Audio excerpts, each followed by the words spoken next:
कैकेयी का अनुताप। यह राष्ट्रकवि मैथिली शरण गुप्त द्वारा रचित उनके महाकाव्य साकेत से अवतरित है। इसमें रानी कैकेयी के पश्चाताप को स्पष्ट किया गया है कि रानी कैकेयी राम के वन जाने के पश्चात भरत के कठोर आचरण से अत्यंत दुखी हो जाती हैं और वे पश्चाताप करती हैं।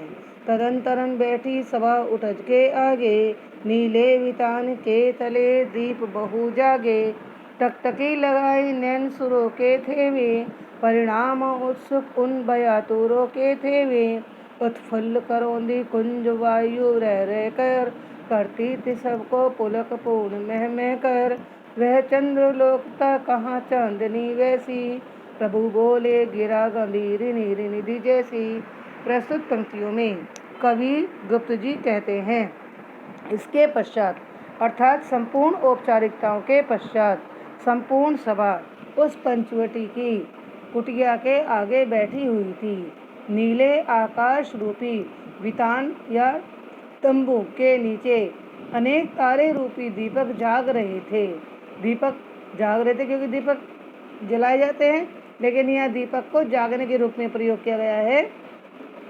टकटकी लगाए नैन सुरों के थे वे दीपक नहीं थे, वे तो तारे नहीं थे, बल्कि टकटकी लगाए अपलक बिना पलक झुकाए लगातार देखने वाले देवताओं के नेत्र थे, जो इस सभा के परिणाम को जानने के लिए उत्सुक थे और भय से अत्यंत व्याकुल हो रहे थे।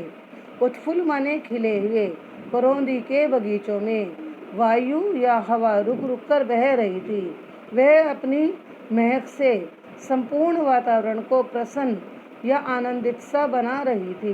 वह पूर्णिमा की संपूर्ण चांदनी से भरा हुआ संसार था, परंतु वैसी चांदनी रात आनंद और शीतलता देने वाली नहीं थी। प्रभु श्री राम इस सभा के वातावरण को देखते हुए सागर जैसी गंभीर वाणी से बोलते हैं, हे भरत भद्र अब कहो अभिप्सित अपना, सब सजग हो गए भंग हुआ जो सपना। आर्य क्या भरत अभिप्सित अब भी, मिल गया अकंटक राज्य उसे जब तब भी। पाया तुमने तरु तले अरण्य बसेरा, रह गया अभिप्सित शेष पद क्या मेरा। तनु तड़प तड़प तप्त तात ने त्यागा, रह गया अभिप्सित और अभाग तथापि अभागा। इसी अयश के हेतु जननता मेरा, निज जननी ही के हाथ हननता मेरा। अब कौन अभिप्सित और आर्य वह किसका, संसार नष्ट है भ्रष्ट हुआ घर जिसका।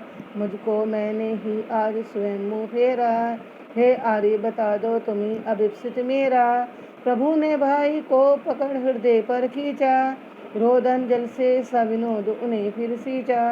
प्रस्तुत पंक्तियों में कवि गुप्त जी कहते हैं कि प्रभु श्री राम भरत से कहते हैं, भरत भाई तुम मुझे अपना अभिप्सित अपने आने का कारण अपनी इच्छाओं को प्रकट करो।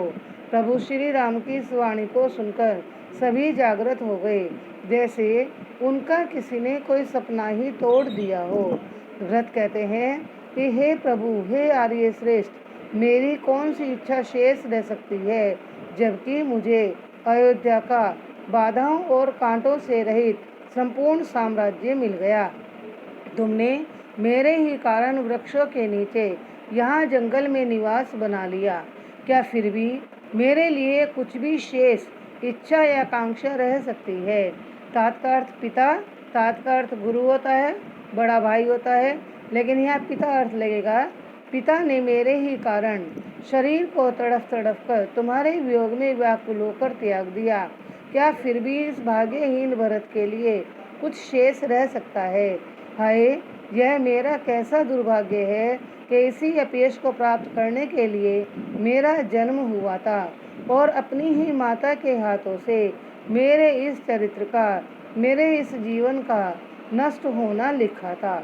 अब कौन सी इच्छा हे आर्य श्रेष्ठ किसके लिए, क्योंकि जिसका घर ही टूट चुका हो उसका संसार तो पहले ही नष्ट हो जाता है।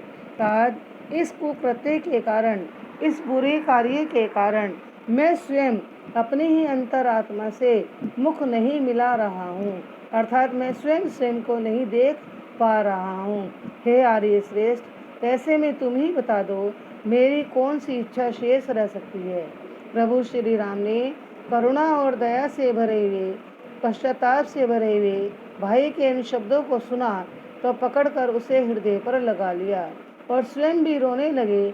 अपने अश्रुओं के जल से वे आनंद पूर्वक भरत को सींचने लगे, उसे पवित्र करने लगे। इसके पश्चात रानी कैकेयी पश्चाताप करते हुए कहती है, उसके आशय की तहा मिलेगी किसको, जनकर जननी ही ने जान पाई जिसको। उस भरत के जीवन की आचरण की आशय माने उद्देश्य की गहराइयों को कौन साधारण समझ सकता है, जिसे जन्म देकर उसकी माता ही भली भांति समझ नहीं सकी।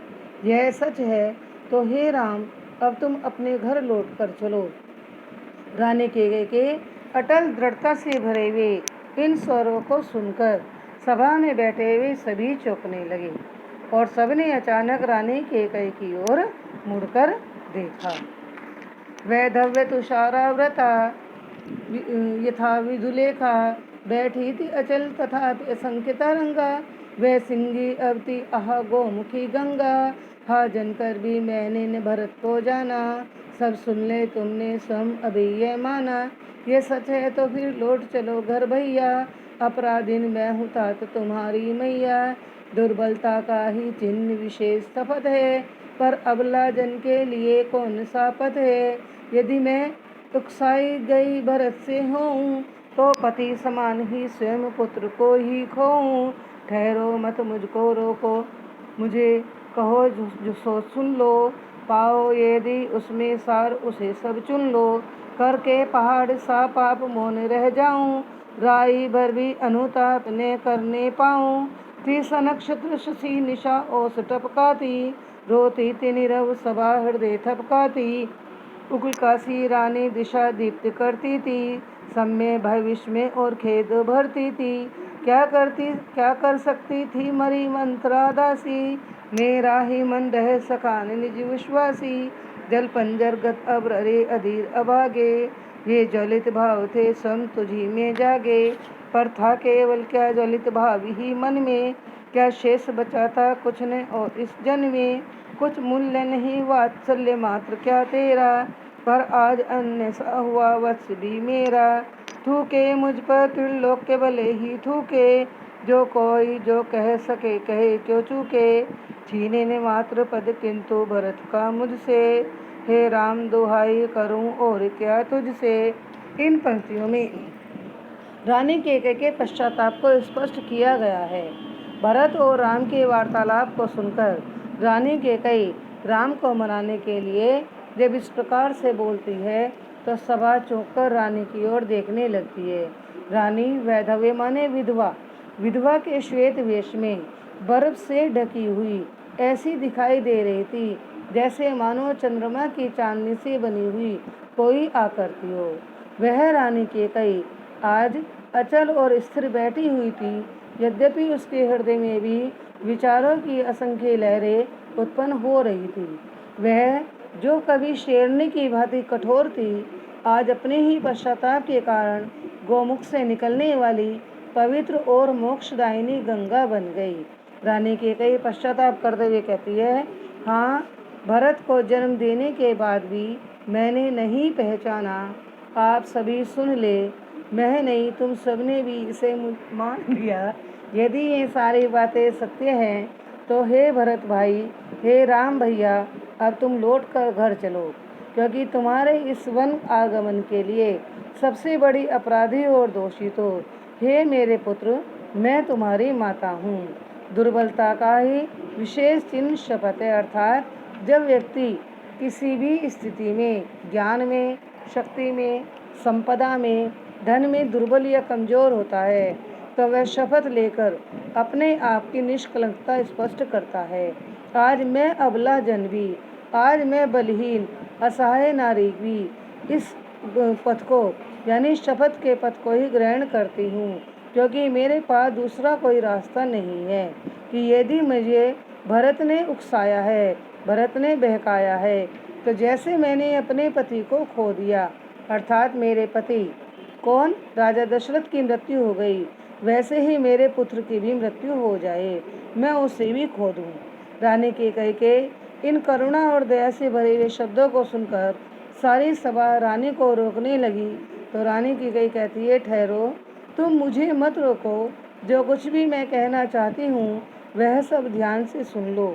मेरी इन बातों में यदि तुम्हें कुछ भी मूल्यवान नजर आए तो उसे अपने जीवन में चुन लो, क्योंकि मैं पहाड़ जैसे इतने बड़े पाप को करने के पश्चात भी आज भी यदि चुप रहती हूँ और उसके बदले में राई के दाने के बराबर अत्यंत सूक्ष्म ही पश्चाताप नहीं कर पाती हूँ तो मुझे धिक्कार है।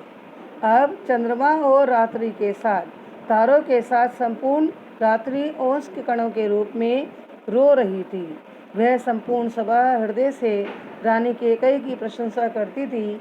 दूसरी ओर रानी कैकेयी एक मशाल के समान उन सबको दिशा दिखा रही थी, उनका मार्गदर्शन कर रही थी। वह सभी में डर और आश्चर्य के साथ दुख भी उत्पन्न कर रही थी।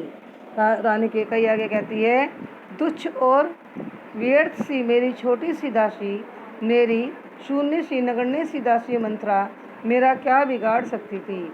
मेरा अपना मन ही अपने ऊपर विश्वास नहीं कर सका। जल कहते हैं प्राणों को, बंजर माने शरीर, शरीर में पड़े हुए प्राण जो अब अत्यंत व्याकुल और धैर्यहीन हो रहे हैं, अपने आप को भाग्यहीन अनुभव करते हैं। ये जलाने वाले ईर्ष्या द्वेष से भरे हुए भाव इन्हीं के अंदर जागृत हुए थे। पर क्या केवल ईर्ष्या द्वेष के जलन का भाव ही इन मन में था? क्या कुछ और शेष वात्सल्य का भाव इनके अंदर नहीं था? आज मेरे इस वात्सल्य का भी कोई मूल्य नहीं रह गया, क्योंकि जिस पुत्र के लिए, जिस वत्स के लिए मैंने यह सब किया है, आज वही पराया सा हो गया। मेरे इस बुरे कार्य पर तीनों लोग मेरी आलोचना करें, मुझे कलंकित करें, मेरी निंदा करें, मुझे जो मन में आए सो कहे, कोई मुझे कहने से क्यों चूक जाए, क्यों पीछे रह जाए, परंतु मैं प्रार्थना करती हूँ कि हे राम, भरत के कारण जो मुझे माता का स्थान प्राप्त हुआ है, वह माता का स्थान मुझसे न छीना जाए।